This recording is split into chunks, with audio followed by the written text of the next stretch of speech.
Students, कैसे हैं आप सब? आशा करती हूँ आप सब बहुत अच्छे होंगे। तो आइए शुरू करते हैं हमारी आज की क्लास। अध्याय 6 नियंत्रण एवं समन्वय। तो स्टूडेंट्स, हमने अपनी पिछली क्लास में सीखा कि जितने भी सजीव हैं वो जीवित रहने के लिए, जिंदा रहने के लिए उनकी बॉडी में, उनके शरीर में बहुत सारी प्रोसेसेस होती रहती हैं, जिनके बारे में हमने पढ़ा चैप्टर 5 यानी कि जैव प्रक्रम इस चैप्टर में। तो इसमें हमने क्या सीखा कि जितने भी जीवित हैं वो अपने आप को जिंदा रखने के लिए जो उनकी बॉडी है उसमें बहुत सारी प्रोसेसेस चलती रहती हैं, जिसमें कि हमने देखा कि वो खाना भी खा रहे हैं, फिर जो टॉक्सिक सब्सटेंसेस हैं वो बॉडी से फ्लश आउट भी हो रहे हैं, उनकी बॉडी में एनर्जी यानी कि ऊर्जा भी बन रही है। तो ये सारी ही चीज़ें एक तरीके से स्टेप बाय स्टेप होती हैं ऑर्गेनिज्म, जीवित जीव जंतुओं में। अब हम जो ये जितनी भी प्रोसेसेस हैं ये कैसे आपस में कोऑर्डिनेट करती हैं, ये एक दूसरे से कैसे जुड़ी हुई हैं, और साथ ही जो जितने जीवित यानी कि हम लोग, पेड़ पौधे, चाहे कोई भी ऑर्गेनिज्म हो, जैसे आपकी बुक में ही यहाँ दिया गया है और एग्जाम्पल्स, कुत्ता, बिल्ली, बहुत सारी चीज़ों के लिए हम जो रिस्पॉन्स करते हैं, ये जो जानवर हैं रिस्पॉन्स कर रहे हैं। आपने देखा कि हम भी रिस्पॉन्स करते हैं अपने आसपास के एनवायरनमेंट के अगेंस्ट।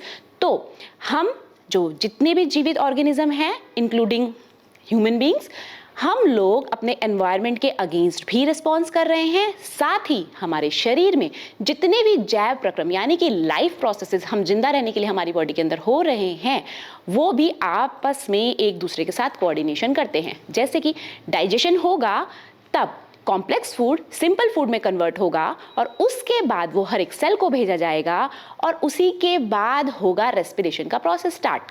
तब जाकर के रेस्पिरेशन की प्रोसेस में क्या था कि हम ऑक्सीजन भी ले रहे हैं। अब ऑक्सीजन ग्लूकोज के प्रेजेंस में जो रेस्पिरेशन यानी कि एनर्जी मेकिंग का प्रोसेस है वो वहाँ से ऐसे हो रहा है, मतलब स्टेप बाय स्टेप चीज़ें हो रही हैं। अब जब एनर्जी बन गई तो जो उसका बाई प्रोडक्ट्स हैं वो बॉडी से फ्लश आउट हो रहे हैं, जैसे कि कार्बन डाइऑक्साइड, और साथ ही हमने सीखा एक्सक्रीशन में कि जो नाइट्रोजनस वेस्ट हमारी बॉडी में बन रहे हैं वो भी। तो ये स्टेप बाय स्टेप कैसे प्रोसेसेस हो रही हैं, कैसे हम लोग अपने एनवायरनमेंट के अगेंस्ट में रिस्पॉन्स करते हैं, तो ये सारी चीज़ें हम अब आगे सीखेंगे इस चैप्टर में। अब यहाँ पर एक और चीज़ मेंशन है कि जितने भी सजीव होते हैं, जितनी भी जीवित वस्तुएं हैं, वो किसी न किसी रूप से गति करती हैं। गति मतलब कि मूवमेंट, जैसे कि हम लगातार चल रहे हैं, हमारी बॉडी मूवमेंट कर रही है। कितनी बार ये गति हम अपनी इच्छा से कर रहे हैं और कितनी बार हमारी जो बॉडी में गतियाँ हो रही हैं, मूवमेंट हो रही हैं, वो हमें पता भी नहीं चल रही होती हैं, बट अपने आप ही हो रही होती हैं। अब जैसे आप जब पलक झपक रहे हो तो क्या आप इंटेंशनली ऐसा कर रहे हो? वो अपने आप ही ऐसे हो रही हैं। आपका जो हार्ट है, हार्ट बीट, वो अपने आप से ही हार्ट जो है बीट लगातार धड़क रहा है। तो कुछ गतियां आप सोच समझ के करते हो, आपको भी मन करे आप खड़े हो जाओ, उठ के चल लो, यहाँ वहाँ मूवमेंट कर लो। मैं अपनी मर्जी से इधर चल पा रही हूँ, ये मैं अपनी मर्जी से कर रही हूँ। लेकिन कुछ गतियां ऐसी होती हैं जो कि हम अपनी मर्जी से नहीं करते। पेड़ों में भी हम जो गति देखते हैं वो किस तरीके से होती है? जब पेड़ ग्रो करते हैं यानी कि वृद्धि करते हैं, तब हम देखते हैं कि वो गति कर रहे हैं। तो ये भी जो हमारा स्टिमुलस है यानी कि जो भी हम रिस्पॉन्स कर रहे हैं स्टिमुलस के अगेंस्ट, वो यहाँ पर बताया जाएगा कि कैसे कैसे अलग अलग तरह की जो गतियाँ हैं जीव जंतुओं में वो रहती हैं। अब एक और एग्जाम्पल यहाँ दिया गया है बिल्ली का। बिल्ली यहाँ पर बताया जा रहा है कि दौड़ी क्योंकि इसने एक चूहा देखा। बिल्ली ने चूहे को देखा और बिल्ली उसके पीछे दौड़ी। अब वो क्यों दौड़ी? वो जो उसने गति की, ये गति क्यों की? अब यहाँ पर जो बिल्ली दौड़ रही है वो उसको चूहा दिख रहा है, यानी कि बिल्ली को एक स्टिमुलस मिला। उसने जैसे ही चूहे को देखा, बिल्ली को भूख लगी है तो उसको स्टिमुलस क्या मिला कि सामने चूहा है, तो उसने तुरंत ही रिस्पॉन्स किया, वो उसको देख करके दौड़ी चूहे को पकड़ने के लिए। तो यहाँ पर क्या हो रहा है? अपने एनवायरनमेंट के अगेंस्ट में जो ये रिस्पॉन्स कर रही है बिल्ली, यहाँ उसकी बात हो रही है। साथ ही भैंस जुगाली करती है। अब भैंस क्या है, खाना खाया है, उसके बाद उसके स्टमक में जो भी ग्रास है वो स्टोर्ड है। अब उसको डाइजेशन के लिए स्टोर्ड फूड वापस उसके मुंह में लगातार आता रहता है और वो उसको च्यूइंग करती रहती है। तो वहाँ पर भी ये मूवमेंट की बात हो रही है कि जो भैंस जुगाली कर रही है, मूवमेंट कैसे हो रहा है? भोजन के छोटे टुकड़ों में टूटने के लिए, यानी कि वो कॉम्प्लेक्स फूड को सिंपल फूड में कन्वर्ट करने के लिए ऐसा कर रही है। अब तेज रोशनी में बच्चों जब हम कभी जाते हैं तो हमारी आंखों पर जैसे ही लाइट पड़ती है तो हमारी आंखें एकदम से छोटी हो जाती है, हम ऐसे देखने लगते हैं। तो ये जो मूवमेंट है, जो हमारी बॉडी की जो आईज के अंदर मूवमेंट हो रही है, ये कैसे हो रही है? ये एक स्टिमुलस है, लाइट के अगेंस्ट में हमारी बॉडी ऐसे रिस्पॉन्स कर रही है। किसी भी गर्म चीज को जब आप हाथ लगाते हैं तो अचानक से आपका हाथ पीछे हो जाएगा, या कोई भी नुकीली चीज आपके हाथ पे चुभे तो आप अपना हाथ तुरंत ही पीछे करते हो। तो जो ये मूवमेंट हुई आपके हाथ की किसी गर्म चीज पे लगने से या कोई नुकीली चीज चुभने से, तो ये भी तो एक मूवमेंट ही हो रही है। ये कैसे हो रही है? ये आपको पता भी नहीं चल रहा है, लेकिन ऑटोमेटिकली आपकी बॉडी मूव कर रही होती है। तो जो ये हमारी बॉडी स्टिमुलस के अगेंस्ट में रिस्पॉन्स कर रही है लगातार, कई बार हम जानबूझ के कर रहे हैं और कई बार अपने आप से जो ये मूवमेंट हो रही है हमारी बॉडी में, इसको ही कह रहे हैं नियंत्रण एवं समन्वय, यानी कि कंट्रोल एंड कोऑर्डिनेशन। हमारी बॉडी एनवायरनमेंट के अगेंस्ट में जो भी रिस्पॉन्स कर रही है, ये आ जाता है नियंत्रण और समन्वय के अंदर। यानी कि हमारी बॉडी में जितने भी ऑर्गन सिस्टम लगातार काम कर रहे हैं, चलिए इसको एक बार समझते हैं। देखिए, हमारी पूरी जो बॉडी है, ये हम एक ऑर्गेनिज्म है। अब ऑर्गेनिज्म जो है वो कैसे बना है? ऑर्गन सिस्टम से, यानी कि हमारी बॉडी में अलग अलग ऑर्गन सिस्टम्स काम कर रहे हैं। रेस्पिरेशन है, डाइजेशन है, एक्सक्रीशन है, नर्वस सिस्टम है, ये सारे के सारे सिस्टम से हम बने हुए हैं, हमारी बॉडी बनी हुई है। अब ये जो सिस्टम्स है ये किससे मिलके बने हुए हैं? ये अलग अलग ऑर्गन से मिलके बने हुए हैं। ऑर्गन्स किससे बने हुए हैं? टिश्यूज से मिलके बने हैं। और टिश्यूज किससे बने हैं? सेल से मिलके बने हैं। तो जो ये सेलुलर लेवल पे भी काम हो रहा है, और हमारी बॉडी, हम देखें कि हमारा शरीर कितना बड़ा है, लेकिन काम तो एक सेलुलर लेवल, सेल लेवल पे भी हो रहा है ना। अंदर जो मेटाबॉलिक एक्टिविटीज हो रही हैं, यानी कि जो एनर्जी फॉर्मेशन हो रही है, कुछ चीजें बन रही हैं, कुछ चीजें टूट रही हैं। तो जो ये पूरी बॉडी आपस में कोऑर्डिनेट कर रही है, आपस में एक समन्वय बना हुआ है, एक नियंत्रण है कि कितना हो रहा, कितना क्या कितनी एनर्जी बन रही है, क्या चीज़ टूट रही है, क्या बन रही है, लगातार हमारी बॉडी प्रोटीन फॉर्मेशन कर रही है। तो जो ये कंट्रोल एंड कोऑर्डिनेशन का काम है, इसके लिए भी अलग से एक सिस्टम होता है। जैसे कि हमारी बॉडी में अलग अलग फंक्शन करने के लिए अलग अलग सिस्टम्स हैं, तो टुवर्ड्स एनवायरनमेंट, वातावरण के लिए जब हम रिस्पॉन्स करते हैं, हमारी बॉडी रिस्पॉन्स करती है, तो इसके लिए भी अलग से एक हमारी बॉडी में सिस्टम है। और हम इसी के बारे में यहाँ पढ़ेंगे इस चैप्टर में।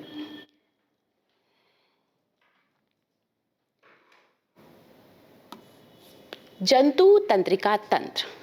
तो तंत्रिका तंत्र, ये वही नर्वस सिस्टम के बारे में हम बात कर रहे हैं, यानी कि ये वही सिस्टम है जो कि हमें रिस्पॉन्स करने के लिए हेल्प करता है किसी भी स्टिमुलस के अगेंस्ट में। यानी कि जैसे ही हम कोई गर्म चीज़ को छूते हैं तो हमें पता चल जाता है कि ये गर्म है, और हम सेकंड से पहले अपना हाथ पीछे कर लेते हैं। यानी कि हमारे हाथ को कैसे पता चला कि ये गर्म चीज़ है और हमें अपने हाथ को तुरंत पीछे करना है। तो ये हमारी जो बॉडी है जो ये कोऑर्डिनेट कर रही है, यानी कि ब्रेन तक ये बात पहुंची है कि ये चीज़ गर्म है, इससे हाथ जल सकता है, तो ये हाथ पीछे करना चाहिए। तो जो हाथ की मसल्स हैं वो तुरंत ही रिस्पॉन्स कर रही हैं। तो इस बात से हमें ये समझ आता है कि जो हमारा दिमाग है और जो हमारा हाथ है ये आपस में कनेक्टेड है। तो इसी के बारे में यहाँ पर बताया गया है कि जो ये जंतु तंत्रिका तंत्र है, ये इसी चीज़ को कंट्रोल करता है कि कहाँ पर क्या चीज़ कितना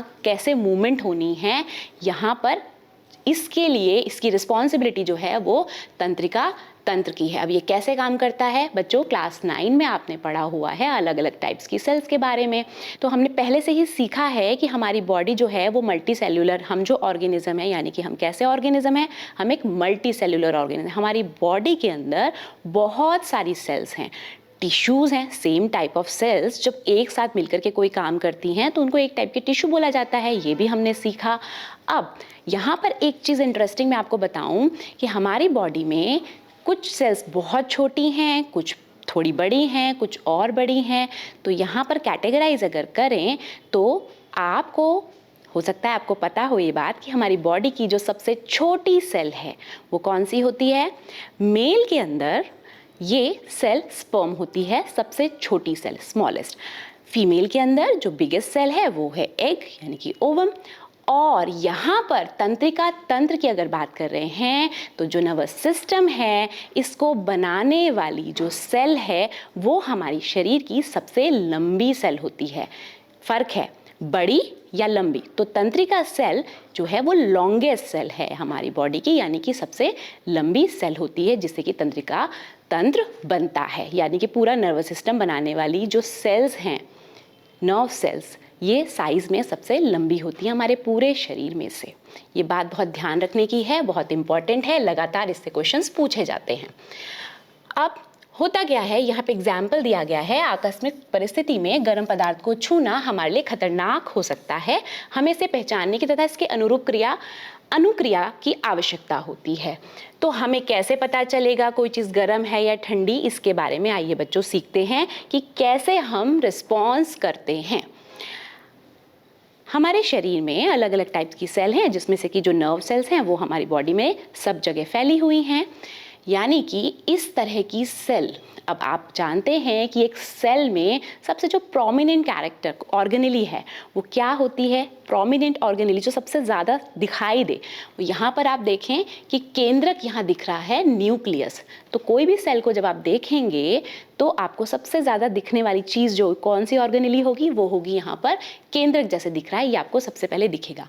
तो आप देखें इस सेल का जो स्ट्रक्चर है ये आपने क्लास 9 में पढ़ा हुआ है, लेकिन साथ ही जो हमने वहाँ पे सेल का एक बेसिक स्ट्रक्चर पढ़ा था कि जो सेल है उसमें कितने अलग अलग ऑर्गेनेलीज प्रेजेंट होते हैं, वो ऑब्वियसली यहाँ पर प्रेजेंट हैं बट यहाँ दिखाए नहीं गए हैं। तो केंद्रक यानी कि न्यूक्लियस यहाँ सबसे ज़्यादा शो किया गया है, तो इसी पे ध्यान दें।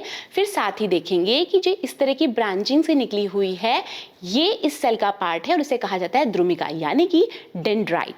अब द्रुमिका ये ब्रांच जो है, इससे आगे आप बढ़ेंगे तो यहाँ बीच में आप देखेंगे कोशिका काय यानी कि सेल बॉडी, जो कि सबसे इंपॉर्टेंट पार्ट है इस सेल का। उसके बाद आप देखेंगे कि जो सेल है ना ये एक साइड से बहुत लंबी हो गई है। मतलब ये जो सेल है यानी कि कोशिका काय, ये एक साइड से, डेंड्राइट्स तो हैं बट साथ ही एक साइड से आप देखेंगे ये बहुत लंबी हो गई है और यहाँ जा कर के इसका एंड हो रहा है। तो जो ये लंबी होती हुई सेल है, यहाँ से जो ये आप देख रहे हैं, इसे कहा जाता है तंत्रिकाक्ष यानी कि एक्सॉन। अब लास्ट में आप देखें अगर तो आपको दिखेगा ये वापस से ब्रांचिंग में जा रही है और एंड हो रही है। तो तंत्रिका का अंतिम सिरा इसको कहा जा रहा है यानी कि नर्व एंडिंग। तो जहां से स्टार्ट हो रही है उधर ध्यान देंगे, द्रुमिका यानी कि डेंड्राइट, उसके बाद कोशिका काय यानी कि सेल बॉडी, उसके बाद एक्सॉन तंत्रिकाक्ष और तंत्रिका का अंतिम सिरा यानी कि नर्व की एंडिंग। तो ये एक नर्व सेल है यानी कि तंत्रिका कोशिका है। तो ऐसी ही बहुत सारी नर्व्स एक के बाद एक के बाद एक के बाद एक के बाद लगी हुई है हमारे पूरे शरीर में। तो होता क्या है, जो द्रुमिका है यहाँ से सिग्नल आया यानी कि यहाँ से कोई सूचना आएगी जैसे ही, तो द्रुमिका यानी कि डेंड्राइट इसको ले लेगी सूचना को। ठीक, अब यहाँ से ये इम्पल्स फॉर्म में सेल बॉडी में पहुंची, सेल बॉडी से होती हुई एक्सॉन में पहुंचेगी और एक्सॉन से पहुंचेगी नर्व एंडिंग तक। अब यहाँ पहुंचेगी, अब क्या होगा, अब जैसे आपने ये सेल देखी, इसके बाद तुरंत बाद ही एक और ऐसी सेल फिर से लगी होगी, उसके बाद एक और, उसके बाद एक और। तो ये हेड टू टेल वे में एक दूसरे के साथ साथ लगी होती हैं। अब हुआ क्या, यहाँ से सिग्नल आएगा, एक्सॉन से होता हुआ एंड तक जाएगा, इसके आगे एक और सेल जब होगी तो यहाँ लास्ट जो नर्व एंडिंग है, यहाँ से सिग्नल कहाँ जाएगा, अगली वाली सेल की डेंड्राइट में। फिर वही प्रोसेस स्टार्ट होगी, जो डेंड्राइट है यानी कि जो द्रुमिका है, यहाँ से फिर से सिग्नल लेगी, फिर उसको अपने पिछले भाग तक पहुँचाएगी, फिर नेक्स्ट सेल को भी ऐसे ही सूचना पहुँचा दी जाएगी। फिर क्या है कि उसके बाद जो एंड है, मान लीजिए यही वाली हमारी नर्व सेल जो है ये एंड वाली है। अब यहाँ से जो है, यहाँ पे मसल्स, यहाँ पे जो मसल्स हैं वो वाली सेल यहाँ प्रेजेंट हो सकती है। अब मसल को ही जाना है ना सिग्नल, तो तभी तो मसल मूव करेगा। जो भी मूवमेंट हो रही है हमारी बॉडी के अंदर वो मसल सेल्स की वजह से ही हो रही हैं। तो नर्व सेल का काम है सिग्नल को पहुंचाना, लेकिन मूवमेंट जो हो रही है वो ब्रेन बता रहा है मसल को कि मूव करना है। तो यहाँ पर हुआ क्या है, अभी हम इसको ऐसे समझते हैं कि जो यहाँ पे नर्व एंडिंग है ये मसल सेल को पूरा का पूरा सिग्नल दे रही है। अब मूवमेंट का सिग्नल मिल गया कि हाँ ये अभी हमें रिस्पॉन्स करना है सिग्नल के अगेंस्ट में, तब ये मूवमेंट करती है मसल सेल। इसको हम अब आगे और ठीक से समझेंगे कि एक्चुअल में पूरा प्रोसेस चलता क्या है, लेकिन हमें यहाँ पर ये समझने की ज़रूरत है कि जो नर्व सेल है यानी कि जो तंत्रिका कोशिका है उसका स्ट्रक्चर क्या है और सिग्नल कहाँ से कहाँ पहुँचाया जाता है। तो आपको पता होना चाहिए नर्व सेल के पार्ट्स के बारे में। इसका डायग्राम बहुत इंपॉर्टेंट है, ये लगातार पूछा जाता है और इसमें लगातार पूछा जाता है कि सिग्नल कहाँ से आता है और कहाँ जाता है। अब एक और चीज़ इंपॉर्टेंट है यहाँ पर, इस डायग्राम को ध्यान से देखें तो यहाँ पर तंत्रिकाक्ष दिया गया है यानी कि जो ये नर्व एंडिंग है उसको दिखाया गया है, और साथ ही पेशी फाइबर यानी कि पेशी फाइबर यानी कि यहाँ पर ये मसल सेल को दिखाया जा रहा है कि जो मसल सेल है उसके साथ जो नर्व एंडिंग है वो कैसे अटैच रहती है। तंत्रिका पेशीय संधि बहुत इंपॉर्टेंट है, ये ज़रूर पता होना चाहिए कि तंत्रिका पेशीय संधि, तो यहाँ दो वर्ड्स आ रहे हैं बच्चों, तंत्रिका पेशीय यानी कि जो नर्व है और साथ ही जो मसल है, जो ये आपस में जिस जगह पर मिल रहे हैं, या यूं कहें कि पूरी तरह मिलते भी नहीं हैं लेकिन जहां पर ये मिल रहे हैं उस जगह को बोला जाता है तंत्रिका पेशीय संधि यानी कि सिनेप्स। अब समझते हैं कि होता क्या है। अब यहाँ से यहाँ तक इम्पल्स फॉर्म में सिग्नल भेजे जाते हैं नर्व एंडिंग तक। यही हमने भी बात की कि नर्व एंडिंग तक सिग्नल्स को भेजा जा रहा है। अब यहाँ पर इस नर्व एंडिंग में कुछ केमिकल्स रिलीज होते हैं। कुछ केमिकल्स रिलीज होने की वजह से यानी कि हुआ क्या कि जो इलेक्ट्रिकल इम्पल्स हैं वो कन्वर्ट किए जाते हैं केमिकल्स में। तो जो इलेक्ट्रिकल इम्पल्सेस हैं वो कैरी किया नर्व सेल ने, नर्व एंडिंग तक वो नर्व इम्पल्सेस जाते हैं और यहाँ पर न्यूरोट्रांसमीटर्स की फॉर्म में यानी कि कुछ केमिकल्स की फॉर्म में यहाँ से रिलीज कर दिए जाते हैं और मसल सेल तक पहुँचाए जा रहे होते हैं। लेकिन जो ये गैप है, ये बीच में कुछ गैप रहता है, ये दोनों ही यानी कि नर्व एंडिंग और जो मसल सेल है वो पूरी तरह से कांटेक्ट में नहीं आते हैं, बीच में एक स्पेस रहता है और स्पेस में ही न्यूरोट्रांसमीटर्स जो हैं, जो केमिकल्स हैं वो यहाँ से वहाँ ट्रांसफ़र होते हैं और ऐसे करके सिग्नल एक सेल से दूसरी सेल तक पहुँचाए जा रहे होते हैं और उसके अगेंस्ट में बाद में हम सीखेंगे कि रिस्पॉन्स होता है। तो अभी बच्चों एक बार इसको रीडिंग लेते हैं, एक बार समझते हैं फिर से। सूचना तंत्रिका कोशिका के दुमाकृतिक सिरे द्वारा उपार्जित की जाती है और एक रासायनिक क्रिया द्वारा जो केमिकल रिएक्शन है उसके थ्रू यह विद्युत आवेग पैदा करती है। तो यहाँ पर क्या होता है कि जो रासायनिक क्रिया है, एक केमिकल रिएक्शन होती है, उसकी वजह से एक इलेक्ट्रिकल इम्पल्स यानी कि विद्युत आवेग पैदा होता है। यह आवेग द्रुमिका से कोशिकाएं तक जाता है, तब तंत्रिकाक्ष एक्सॉन में से होता हुआ इसके अंतिम सिरे तक पहुंच जाता है। तो क्या बताया यहाँ पर कि एक जो केमिकल यहाँ पर बताया जा रहा है कि जो रासायनिक क्रिया है उसके द्वारा यह विद्युत आवेग पैदा उत्पन्न होता है। तो यहाँ डेंड्राइट में जो इलेक्ट्रिकल इम्पल्स है वो जाती है, यहाँ से सेल बॉडी में जाती है, सेल बॉडी से एक्सॉन से होते हुए नर्व एंडिंग तक जाती है, अंतिम सिरे तक पहुंच जाती है यानी कि नर्व एंडिंग तक पहुंच जाती है। एक्सॉन के अंत में विद्युत आवेग कुछ रसायनों का विमोचन करता है। अब फिर से वही बात है कि जो एक्सॉन है उसके एंड की बात करें तो यहाँ पे रसायनों का विमोचन करता है। ये रसायन स्थान या सिनेप्स सिनेप्टिक दरार को पैदा करते हैं। अब यहाँ पर होता है सिनेप्स यानी कि एक सेल के एंड और अगली सेल के स्टार्टिंग पॉइंट के बीच में जो जगह रहती है उसे कहा जाता है सिनेप्स। यह शरीर में तंत्रिका आवेग की मात्रा की सामान्य योजना है यानी कि ये सिस्टम ऐसे ही बना हुआ है। ये एक सेल से दूसरी सेल के बीच में जो स्पेस है वहीं पर एक्चुअल में सिग्नल्स जो हैं वो ट्रांसफ़र हो रहे होते हैं।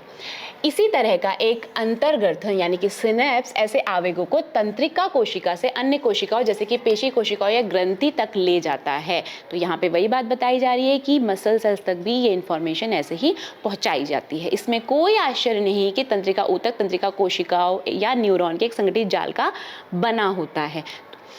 तंत्रिका ऊतक तंत्रिका कोशिकाओं या न्यूरॉन के एक संगठित जाल का बना होता है। तो इसके लिए क्या ज़रूरी है कि जितनी भी ये नर्व सेल्स हैं ये एक नेटवर्क बनाती हैं हमारे पूरी बॉडी के अंदर, क्योंकि आप फील करेंगे कि आपका हाथ हो, पैर हो, कोई भी आपकी बॉडी का जो पार्ट है वो ये ठंडा गरम, कोई सुई चुभना, कोई नुकीली चीज़ चुभने को आसानी से पहचान सकता है। यानी कि जो ये नर्व्स हैं ये कहीं से भी सिग्नल को हमारे ब्रेन तक पहुंचा रही है। तो इसके लिए क्या ज़रूरी है कि एक नेटवर्क हमारे शरीर में इनका बना होता है।